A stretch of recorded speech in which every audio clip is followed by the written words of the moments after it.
ಮರುತಾಹರಣಂ ವಿಭುಂ ಶ್ರೀಪಾಂಚರಾತ್ರ ಆಗಮಾಚಾರ್ಯಂ ವಂದೇ ವೈಕುಂಠಭೂಪತಿಂ ಶುಕ್ಲಾಂಬರಧರಂ ವಿಷ್ಣುಂ ಶಶಿವರ್ಣಂ ಚತುರ್ಭುಜಂ ಪ್ರಸನ್ನವದನಂ ಧ್ಯಾಯೇತ್ ಸರ್ವವಿಘ್ನೋಪಶಾಂತಯೇ ಯಸ್ಯದ್ವಿರದವಕ್ತ್ರಾದ್ಯಾಃ ಪಾರಿಷದ್ಯಾಃ ಪರಸ್ಸತಂ ವಿಘ್ನಂ ನಿಘ್ನಂತಿ సతతం విశ్వక్సేనం తమాశ్రయే. అందరూ మీ యొక్క గోత్రములు, నామధేయము, నక్షత్రము, మీ కుటుంబంలోని సభ్యుల యొక్క నామధేయ నక్షత్రము మనసులో ఒకసారి సంకల్పం చేయండి. సంకల్ప విధానం తెలిసిన వారు సంకల్పాన్ని చేయండి. సంకల్ప విధానం తెలియని వారు అమ్మవారిని స్వామివారిని ప్రార్థన చేయండి. எல்லாரும் உங்களுடைய கோத்திரம், நாமதேய நட்சத்திரம், குடும்பத்தில் எல்லாருடைய நாமதேய நட்சத்திரம் மனசில் ஒரு வாட்டி சங்கல்பம் பண்ணுங்கோ. சங்கல்ப விதானம் தெரிஞ்சவா சங்கல்பம் பண்ணுங்கோ. சங்கல்ப விதானம் தெரியாதவா தாயாரையும் பெருமாளையும் பிரார்த்தனை பண்ணுங்கோ. சர்வேஷாம் பக்தஜனானாம் க்ஷேமஸ்தைரிய விஜய வீரிய அபய ஆயுராரோக்கிய ஐஸ்வர்ய அபிவிருத்தியர்த்தம் தர்மார்த்த காமியமோக்ஷ சதுர்வித பலபுருஷார்த்த சித்தியர்த்தம் மனோவாஞ்சதா ஃபலசித்தியர்த்தம் ராஜத்வாரே சர்வகாரிய அனுகூலதா சித்தியர்த்தம் ஆரோக்கிய दृढ़गात्र वज्रशरीराभिवृद्ध्यर्थम लोकक्षेमार्थम श्री पद्मावती श्रीनिवास कृपाकटाक्ष सिद्ध्यर्थम कल्याण महोत्सवम आचार्य मुखेन अद्य करिष्ये सर्वं श्री वेंकटेशार्पणमस्तु. गोविंदा. पद्मप्रिये पद्मिनि पद्महस्ते पद्मालये पद्मदलायताक्षि विश्वप्रिये विष्णुमनोनुकूले त्वत्पादपद्मं मयि सन्निधत्स्व. कौशेयपीतवसनाम् अरविन्दनेत्रां पद्मद्वयाभयवरोद्यतपद्महस्ताम् उद्यर्चतार्कसदृशीं परमाङ्कसंस्थां ಧ್ಯಾಯೇದ್ವಿಧೀಶನುತಪಾದಯುಗಾಂ ಜನಿತ್ರೀಂ. ಜಗಜ್ಜನನಿಯಾಗಿರುವಂತಹ ಪದ್ಮಾವತಿ ಅಮ್ಮನವರ ಪಾದಪದ್ಮಗಳನ್ನು ನಮಿಸುತ್ತಾ, ಶ್ರೀನಿವಾಸ ದೇವರ ಚರಣ ಕಮಲಗಳನ್ನು ನಮಿಸುತ್ತಾ ನಾವೆಲ್ಲರೂ ಕೂಡ ಈ ವಿಶಿಷ್ಟವಾದಂತಹ ಪದ್ಮಾವತಿ ಅಮ್ಮನವರ ಕಲ್ಯಾಣ ಮಹೋತ್ಸವ ಕಾರ್ಯಕ್ರಮದಲ್ಲಿ ಪಾಲ್ಗೊಂಡು ಧನ್ಯರಾಗೋಣ. ಆತ್ಮೀಯ ವೀಕ್ಷಕರೇ, ಪುಣ್ಯಪ್ರದವಾದಂತಹ ಈ ಕಾರ್ಯಕ್ರಮಕ್ಕೆ ತಮ್ಮೆಲ್ಲರಿಗೂ ಕೂಡ ಆದರದ ಸ್ವಾಗತ ಸುಸ್ವಾಗತ. ಅರ್ಚಕ ವರೇಣ್ಯರು ಭಕ್ತರಾದ ನಮ್ಮೆಲ್ಲರಿಂದಲೂ ಕೂಡ ಸಂಕಲ್ಪವನ್ನು ಮಾಡಿಸಿದ್ದಾರೆ. ಸಂಕಲ್ಪವನ್ನು ಮಾಡಿಸಿದ ನಂತರ ಶುದ್ಧಿ ಪುಣ್ಯಾಹ ವಾಚನ ಕಾರ್ಯಕ್ರಮದಿಂದ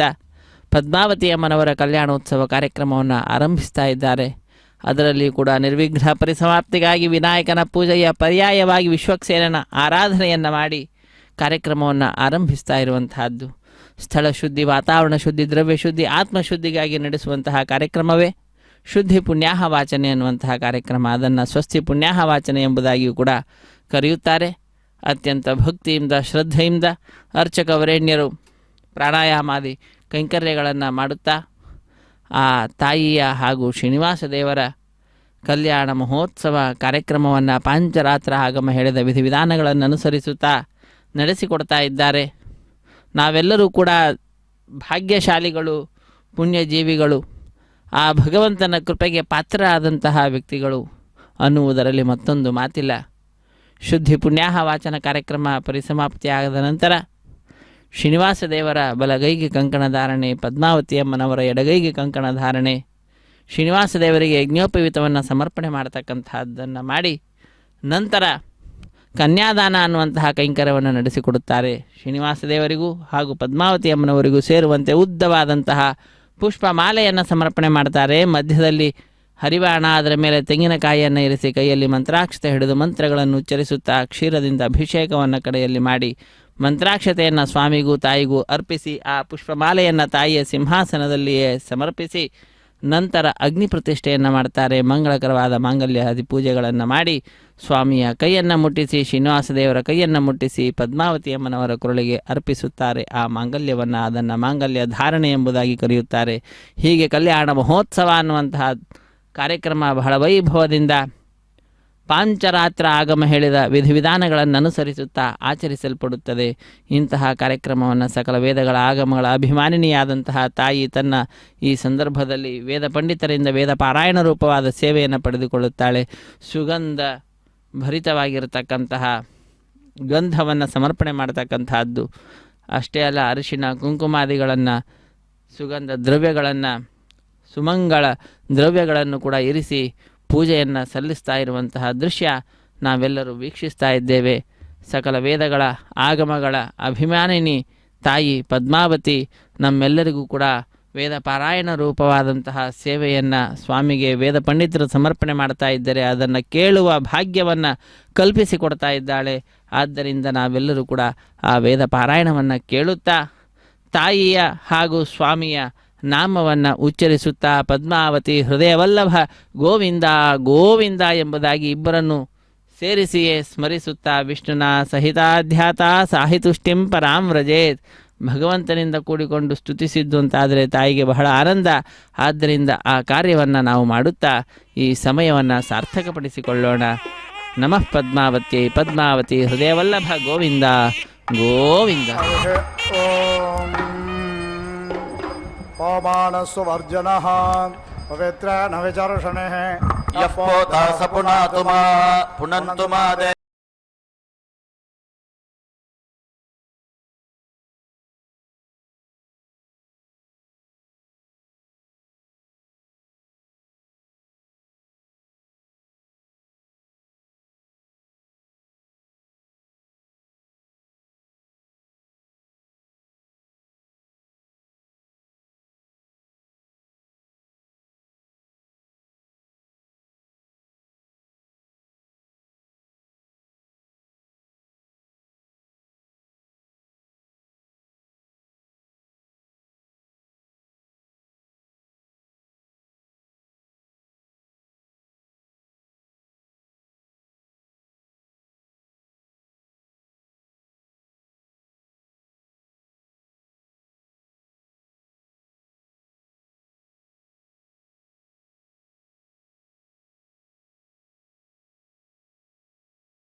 दैवी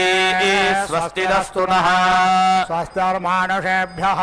ऊर्ध्वञ्जिगातु भेषजम् शन्नो अस्तु द्विपदे शञ्चतुष्पदे ॐ शान्ति शान्ति शान्तिः।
अग्निर्मादस्मादेन सो विश्वान्मुञ्चत्वग्नः सः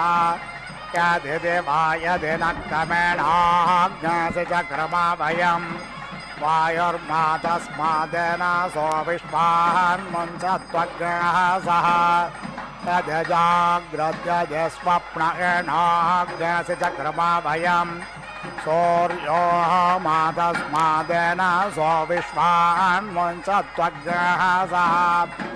यद्ग्रामे यदरण्ये यत्सभायां यदिन्द्रिये यच्छोद्रे यदर्ये यदेनश्चक्रमा वयम् यदेकस्याधिधर्माणि तस्यावयज नमसे यदापो अग्न्या इति वरुणे दिशपामहे तदा वरुणनामुञ्च अवभृथनि चुम्बुणनि चैरुरसिनि चुम्बुणा अवदेवैर्देवकृतमेनो यक्ष्यवमर्त्यैर्मर्त्य कृतं पुरुरावणो देवर्षस्पाहे समुद्रे ते हृदयमप्सन्तः सन्त्वा विशन्तोषधेरुतापाः स्वमेत्रिया न आप ओषधयः सन्तु दुर्मेत्रियास्तस्मै सन्तु अस्मान् वेष्टयं च वयं द्विष्मः ध्रुपदादिवमुचानस्मिन्न स्नातोमलादिवा बोधं पवित्रेण वाज्यमापशुन्धन्तु मैनासः पोद्वयं तमसस्परेष्वः पश्यन्त उत्तरम् देवं देवत्रासौर्यमगन्मज्योतिरुत्तमम्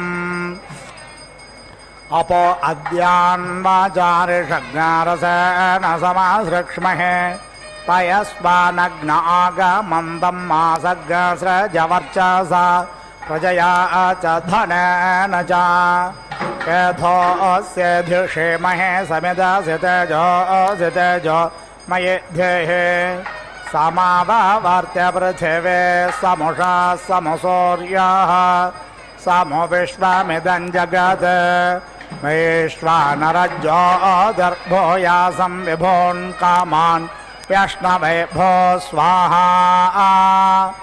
अभ्यादधामे समेधमग्नौ व्रतपते त्वये व्रतं च श्रद्धां च पेमे ध्यत्वा दीक्षितो अहम्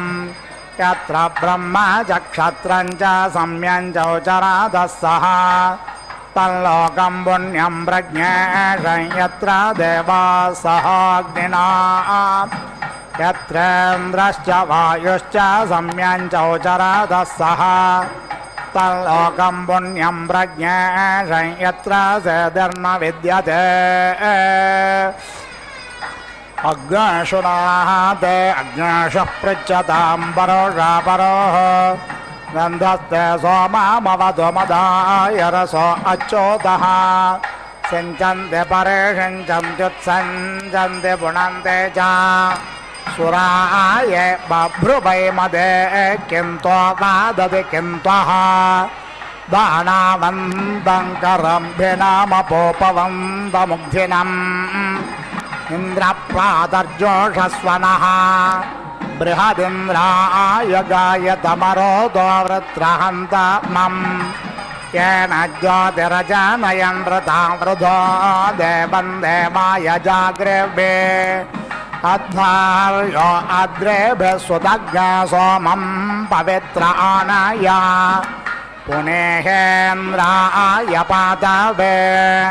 यो भूतानामधिपतिर्यस्मिन् लोका अधिश्रुताः यैषे महतो महाग्नस्तेन गृह्णामि त्वामहं मये गृह्णामि त्वामहम्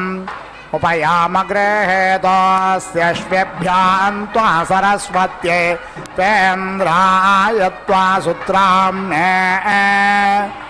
एष ते योनिरश्वेभ्यां त्वा सरस्वत्यै त्वेन्द्राय त्वा सुत्राम्ने युवज्ञासुरामामश्विना नमो च आसुरे स च येषते योनिरश्वेभ्यां ता सरस्वत्येत्वेन्द्राय त्वा सुत्राम्ने प्राणपामे अपानपाश्चक्षुष्पाश्रोत्रपाश्च मे वाचो मे विश्वभेषजो मनसोऽसि विलायकः अश्विना कृतस्य ते सरस्वती कृतस्येन्द्रेण सुत्राम्ना कृतस्य उपाहोदस्य भक्षयामि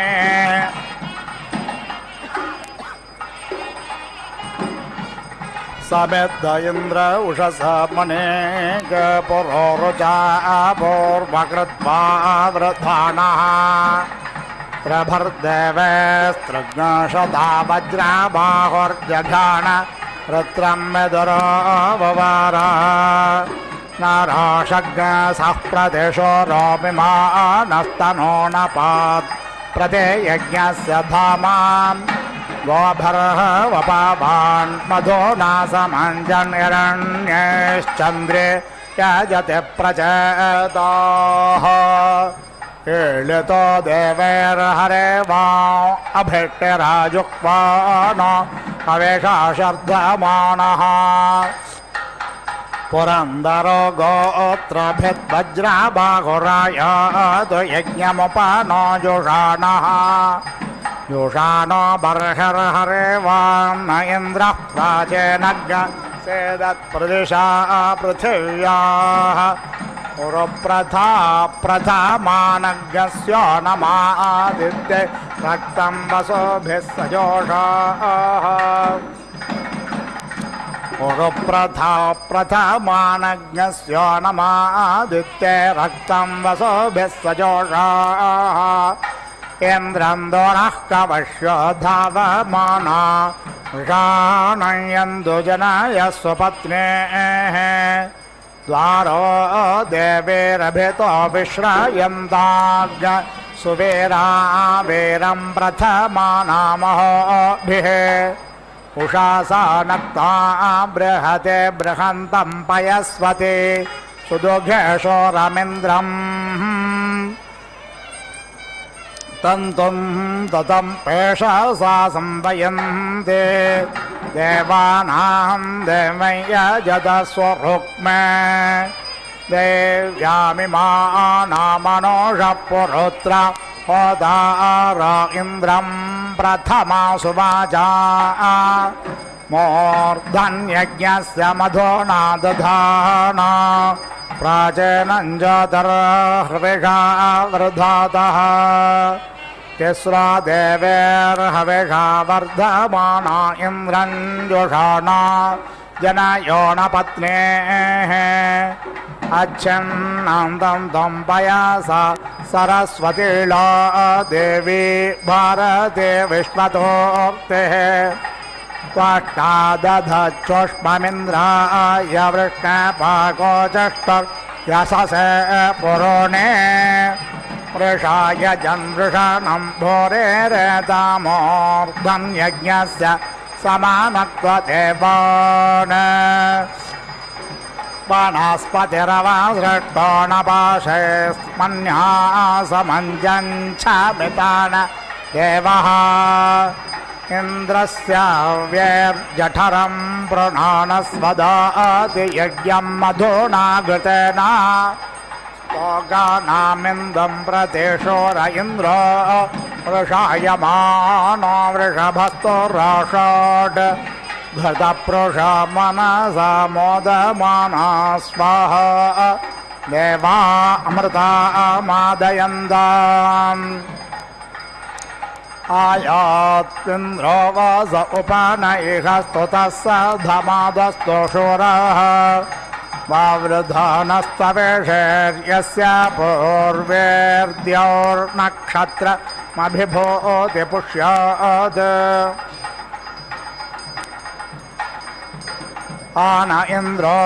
दूरादान आसाद भिट्टकृतवसयासदुग्रह ओज्येष्ठभर्गपतिर्वज्राबाहुः सङ्गे समत्सो दुर्वणप्रतन्योन् पान इन्द्र हरे भर्या त्वच्छार्वाचेन वासे राधसे च तिष्ठाति वज्रे मघवा विरप्षेमै यज्ञमनो न वाजसातौ त्रातारमिन्द्रमभितारमिन्द्रज्ञ हवे हवे शोहवज्ञ शोरमिन्द्रम् त्वयामि शक्रं पुरोहतमिन्द्रज्ञ स्वस्ति न मघवादात्विन्द्रः इन्द्रसूत्रमा स्ववां अवोभिस्वमृळेको भवतो विश्ववेदः बाधतां वेष अभयं गृणोतु सुवीर्यस्य पतयस्यामा तस्या वयज्ञसो मतो यज्ञयस्यापि भद्रे सो मनसे स्यामा ससूत्रमा स्ववां अवोभिस्वमृळेको भवतु विश्ववेदः ससूत्रमा स्ववां इन्द्रो अस्मै आराचिद्वेषस्वनुतुर्योत आमन्द्रैरिन्द्र हरे भर्याहि मयूररोमभिः मा त्वाके जन्नया मन्मिन्न पाशिनोति धन्वे बतां ये वेदिन्द्रं मृषाणं वज्रबाहुं वसिष्ठासो अभ्यर्चन्त्यर्गैः सनस्तुतो वीरवद्वादुगोमद्योऽयं पादस्वस्तिभिः सदा नः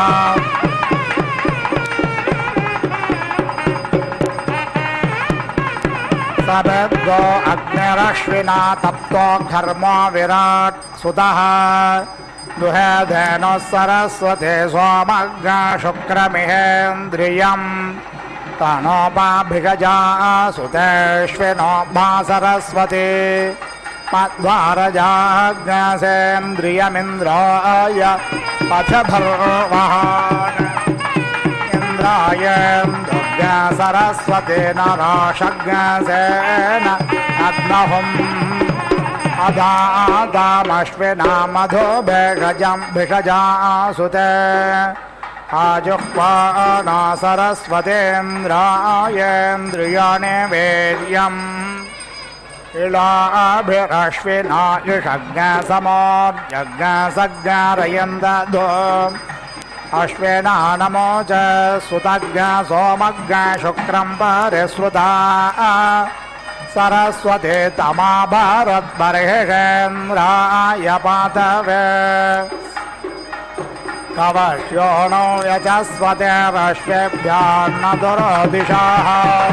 इन्द्रो नरोदसी उभे दुहे कामान् सरस्वती उषासा नक्तमश्विना दिवेन्द्रज्ञसायमिन्द्रियैः सञ्जानानेषु पेषसा समञ्जाते सरस्वत्या पातन्नो अश्विना दिवा पाहि नक्तज्ञ सरस्वती दैव्या होतारभिषजा पातमिन्द्रज्ञ स चासुते तिस्रस्त्रेधा सरस्वत्यश्विना भारतीर्लो तीव्रं परिश्रुता सोममिन्द्राय सुषुपुर्मदम् अश्विना भेषजं मधु भेषजन्नः सरस्वती इन्द्रे त्वष्टा यशश्रियज्ञरोपज्ञ रोपमधुस्वते ऋतुथेन्द्रो वनस्पतिशशमानः परिश्रुता कीलालमश्वेभ्यां मधुदुहे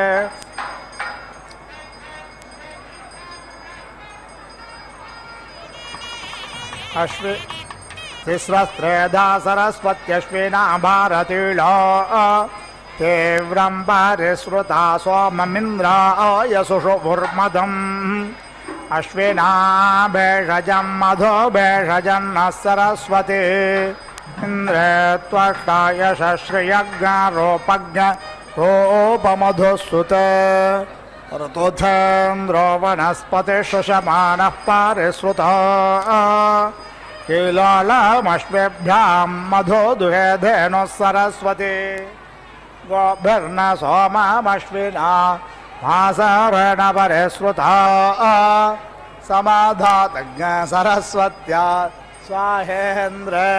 सुतं मधु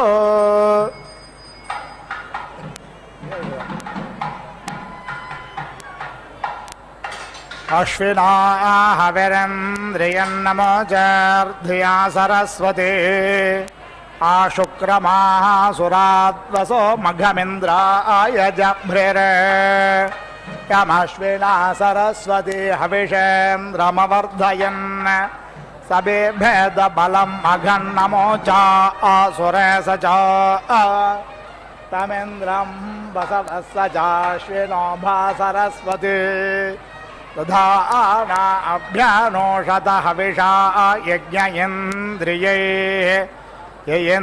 यन्द्रियं दधुः सावितावरो न भगाः स सुत्रामा हविष्मादर्यजमानाय सश्चतः सवितावरो न दधद्यजमानाय दासुषे आदत्तनमोचर्वसो सुत्रामा बलमिन्द्रियम् वरो नक्षत्रमिन्द्रियं भगेन सविता श्रियं सुत्रामा यशसा बलं दधाना यज्ञमाशत अश्विना गोभिरिन्द्रियमश्वेभिर्वीर्यं बलं हविषेन्द्रज्ञ सरस्वती यजमानमवर्धयन् ताना सत्या सुपेशसा हिरण्यवर्तने नरा सरस्वती हविष्मतेन्द्रकर्मा सुनोवता ताभिषजा सुकर्माणा सा सुदुघा सरस्वती सवृत्रः शतक्रतुरिन्द्राय दधुरिन्द्रियं युवज्ञसुरामश्विना नमोचा असुरे स च विपाना सरस्वतेन्द्रं कर्म स्वावता पुत्रमेव पितरा अश्विनोभेन्द्रावधः काव्यैर्दग्नसनाभिः यत्स्वरामं व्यपि भक्षचेभिः सरस्वते त्वामघवन्नभिष्णक यस्मिन्नश्वासर्षभास उक्षणो वशामेष अवसृष्टा स आहोताः केलालपे सोमा पृष्ठाय वेधसे हृदा मतिञ्जनयचारो मग्नये अहाव्यज्ञ हविरास्येते श्रुचे वघृतं चम्बे एव सोमाः वाजसनिग्रयमस्मे सुवेरं प्रशस्तं धेहि अससं बृहन्तम् अश्विना तेजसा चक्षुः प्राणेन सरस्वती वीर्यम् वाचेन्द्रो बलेनेन्द्राय दधुरिन्द्रियम् गोमादोषुणा सत्याश्वावत्यातमश्विना भर्ते रुद्रा नृपायम् न यत्परो नान्तरा दधर्षदृषण्वसो दुःशग्न सोमर्त्यो रिपः तान आवोह्लमश्विनारयं विषङ्गसन्दृशं धिष्ण्याः वरिपोपिदम् पावकानः सरस्वते वाजभर्वाजिने वते यज्ञं वष्टुधिया वसः स्वादयित्रे सोनृतानाञ्चेदन्दे सुमतेनां यज्ञं दधे सरस्वती महो अर्णः सरस्वते प्रचोदयति केतुना धियो विश्वा विराजते इन्द्रायाहि चित्रभानो सुता इमे त्वायवः अन्वेभिस्तना भूतासः इन्द्रायाहि धियेषुतो विप्रजोतसुतावतः उपब्रह्माणि वागताः इन्द्रायाहि तोतो जानोपब्रह्माणि हरिवः सुते दधिष्वनश्चनाः अश्विना पिबतां मधुसरस्वत्या सुजोषस इन्द्रसूत्रामाः वृत्रः दुषन्ता सौम्यं मधु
अप्रस्रगंसाय अप्रस्रगंसाय सन्ततगं सन्ततमप्रस्रगंसायाप्रस्रगंसाय सन्ततम् अप्रस्रगंसायेत्यप्रस्रगंसाय सन्ततमन्मनु सन्ततगं सन्ततमनु सन्ततमिति सन्ततम् अन्वाहान्वन्वाहा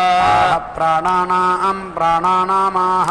प्राणानाम् प्राणानामन्नाद्यस्यान्नाद्यस्य प्राणानां प्राणानामन्नाद्यस्य प्राणानामिति प्राणानाम् अन्नाद्यस्य सन्तत्यै सन्तत्या अन्नाद्यस्यान्नाद्यस्य सन्तत्यै नाद्यस्येत्यन्न अद्यस्य सन्तत्या अथो अथो सन्तत्यै सन्तत्या अथो सन्तत्या इति सन्तत्यै अथो रक्षसागं रक्षसामथो अथो रक्षसा अथो इत्यथो रक्षसामपहत्या अपहत्यै रक्षसागं रक्षसामपहत्यै अपहत्यै राथन्तरे गुं राथन्तरीमपहत्या अपहत्यै राथन्तरी अपहत्या इत्यपहत्यै राथन्तरीं प्रथमां प्रथमा गुं राथन्तरी गुं राथन्तरीं प्रथमा राथन्तरीमिति राथं तरी प्रथमामन्वनु प्रथमां प्रथमामनु अन्वाहान्वन्वाहा राथन्तरो राथन्तर आह राथन्तरः राथन्तरो वै वै राथन्तरो राथन्तरो वै राथन्तर इति राथन्तरः अयमयं वै वा अयम् अयं लोको लोकोऽयमयं लोकः लोक इममिमं लोको लोक इमम् इममेवैवेममिममेव एव लोकं लोकमेवैव लोकम् लोकमभ्यभिलोकं लोकमभि अभिजयति जयत्यभ्यभिजयति त्रिस्त्रिर्जयति जयति त्रिः त्रिर्विवित्रिस्त्रिर्वि गृह्णाति गृह्णाति विविगृह्णाति गृह्णाति त्रयस्त्रयो गृह्णाति गृह्णाति त्रयः त्रय इम इमे त्रयस्त्रय इमे इमे लोका लोका इमे लोकाः लोका इमानिमान् लोका लोका इमान् इमानेवैवेमानिमानेव एव लोकान् लोकानेवैव लोकान् लोकानभ्यभिलोकान् लोकानभि अभिजयति जयत्यभ्यभिजयति जयति बार्हतीं बार्हतीं जयति जयति बार्हतीं बार्हतीमुत्तमामुत्तमां बार्हतीं बार्हतीमुत्तमाम् उत्तमामन्वनु उत्तमामुत्तमामनु उत्तमामित्युतो तमाम् अन्वाहान्वन्वाहा बार्हतो बार्हत आहाह बार्हतः बार्हतो वै वै बार्हतो बार्हतो वै वा असा वसौ वै वा असौ असौ लोको लोको सा वसौ लोकः लोको मुममुन् लोको लोको अमुमेवैवामुममुमेव एव लोकं लोकमेवैव लोक लोकमभ्यभिलोकं लोकमभि अभिजयति जयत्यभ्यभिजयति जयति प्रप्रजयति जयति प्र प्रप्रवः वो वाजा वाजा वो वाजा आहा वाजा इति वाजा वाजा इति इत्यनिरुक्तामनिरुक्तामितीत्यनिरुक्ताम् अनिरुक्तां प्राजापत्यां प्राजापत्यामनिरुक्तामनिरुक्तां प्राजापत्याम् अनिरुक्तामित्यनिः उक्ता प्राजापत्यामन्वनु प्राजापत्यां प्राजापत्याम प्राजापत्यामिति प्राजापत्याम् वाहान्वन्वाहा यज्ञो यज्ञ आहाह यज्ञः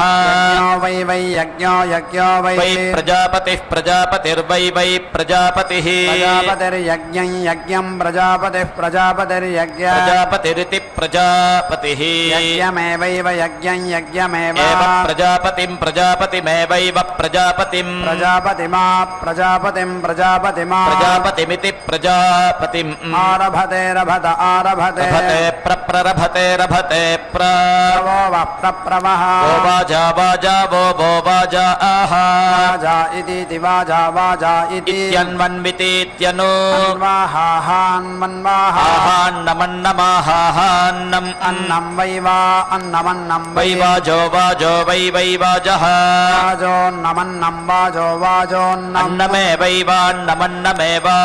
वा वा वै वै वा अपरुन्धे रुन्धे वावरुन्धे प्ररुन्धे रुन्धे प्रवो वः प्रप्रवः वाजा वाजा वो वाजा वाजा इतीति वाजा वाजा इति इत्यन्वन्वितीत्यनु अन्वाहान्वन्वाहा तस्मात् तस्मादाह तस्मात् तस्मात् प्राचीनं प्राचीनं तस्मात् तस्मात् प्राचीनं प्राचीनगं रेतो रेतः प्राचीनं प्राचीनगं रेतः रेतो धीयते धीयते रेतो रेतो धीयते धीयते क्ने धीयते धीयते क्ने अग्न आग्नेग्न याहि याह्यायाहि याहि वीतये वीतये याहि याहि वीतये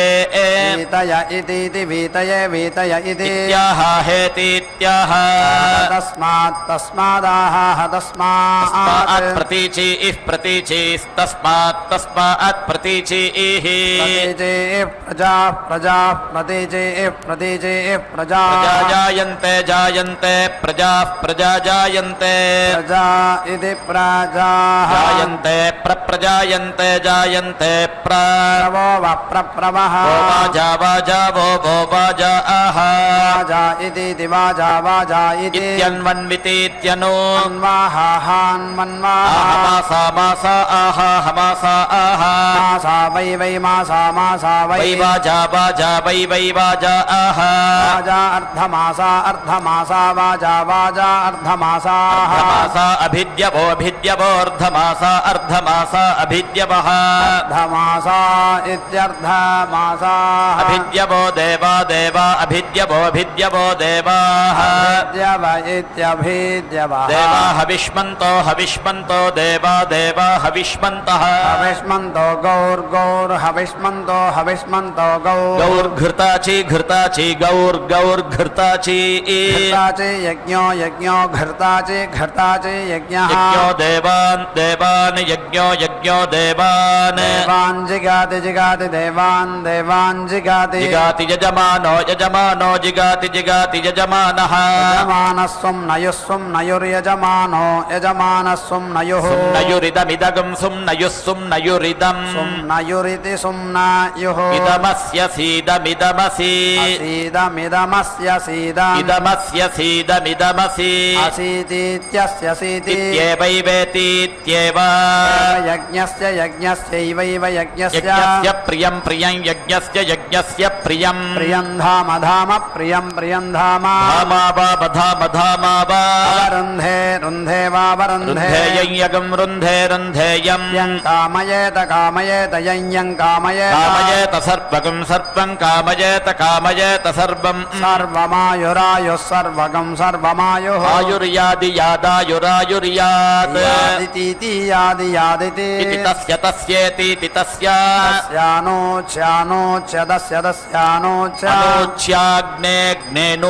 अनुच्याग्नेग्नेनोच्याग्ने अनुच्येत्यनो उच्चाग्न आग्नेग्न याहि याहि वीतये याहि वीतये वीतय इति वीतय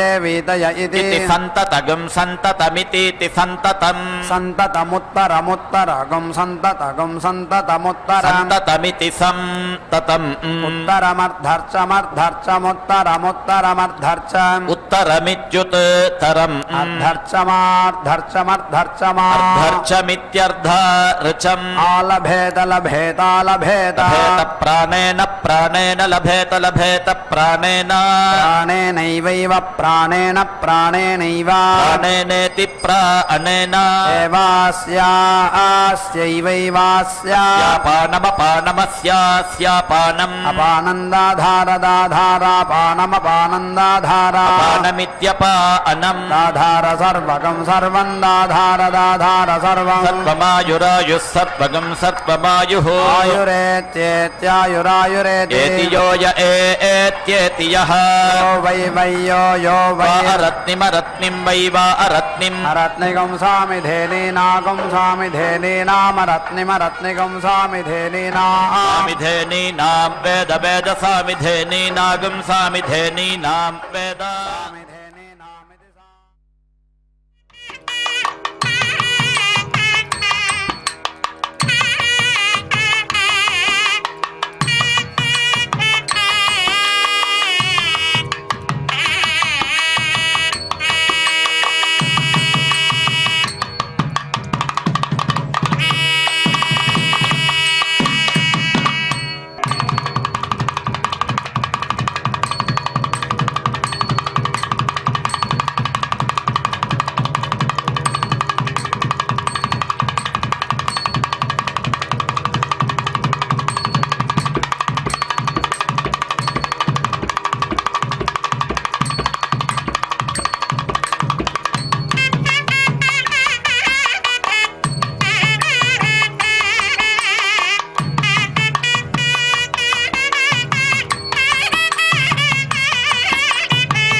संयुक्ता संयुक्तास्मास्मै संयुक्ता संयुक्ता अवरुद्धा अवरुद्धा संयुक्ता संयुक्ता अवरुद्धा अवरुद्धा सर्वागं सर्वामवरुद्धा अवरुद्धा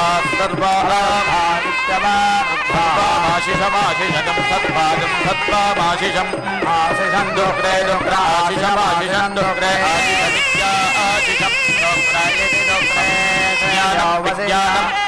ज्ञानम्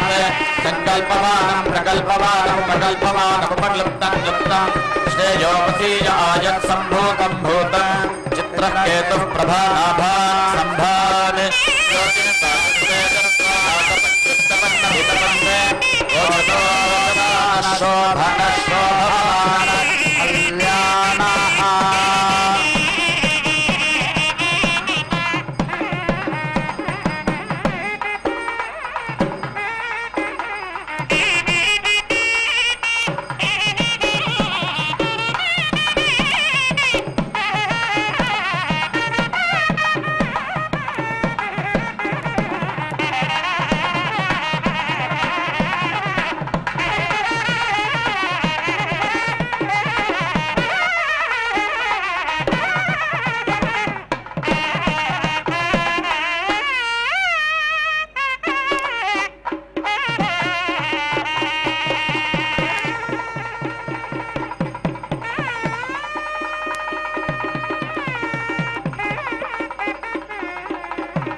అవధరించగదయ్య అన్ని రసములు నీవు దివురుచునవ్వెనిరే తేనెమో విరసము అవధరించగదయ్య అన్ని రసములు నీవు దివురుచునవ్వెనిరే తేనెమో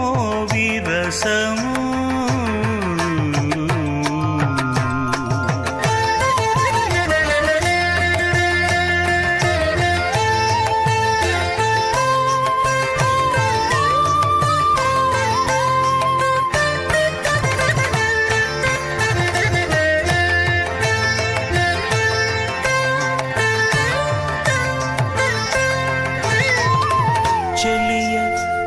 చక్కదనాన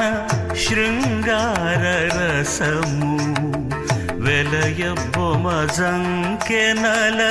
వీర రసము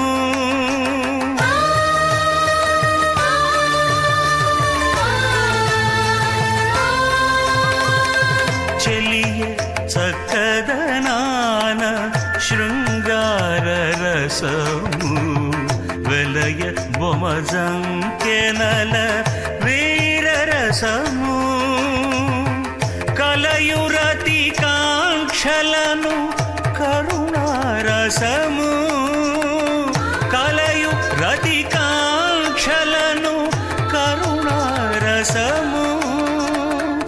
అలరుమై పులకలను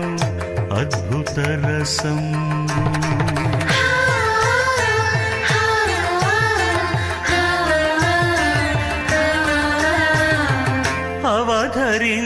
అవధరించగదయ్య అన్ని రసములు నీవు దివురుచునవ్వెనిరే తేనెమో విరసము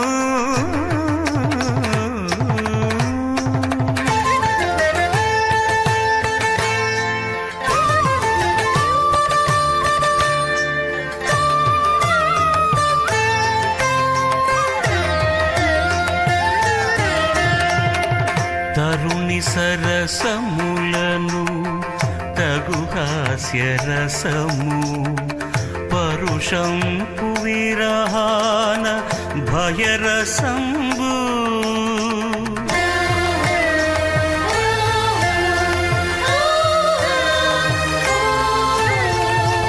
తరుణి సరసములను తగు హాస్యరసము పరుషంపు విరహాన భయరసంబు బెరయు నిబ్బరములను బీభత్సరసము గరిమ మరు యుద్ధాన ఘన రౌద్రరసము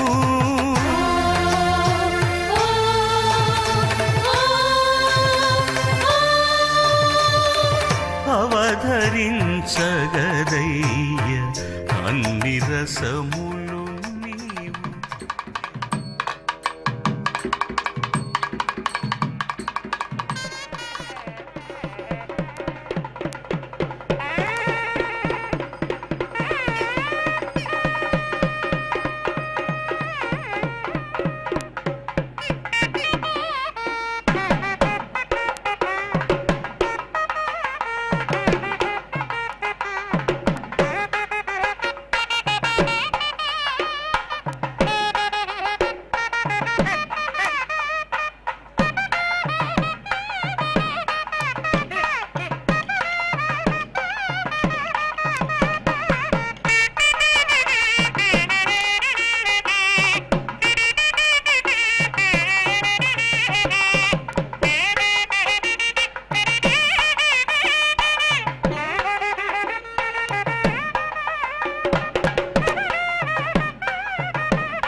वसूनान्त्वाधीतेन